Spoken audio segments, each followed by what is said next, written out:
In this tip of the day, let's take a look at using the flow machining operation and using two edges to determine the direction of cut. Now in this example, we're using a solid model and we're going to be machining this face right here.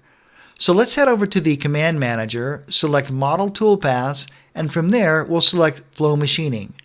Simply take your cursor and left-click the face that you'd like to machine and then right-hand mouse click. Now it's time to select the edges. I'm going to left-click the right edge and then left-click the left edge. When we're done, we can right-hand mouse click. I'm happy with the turret position, the speeds and feeds, and the parameters for our tool. Let's click Next on that. Our rapid plane looks good at 5 millimeters. Let's click Next on that. And we're going to be using a step over of 1 millimeter. That looks great, so let's click Finish and let OneCNC generate the toolpath.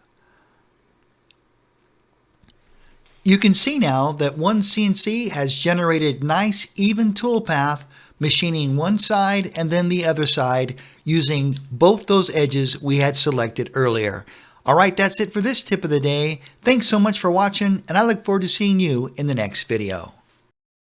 And don't forget to click the subscribe button.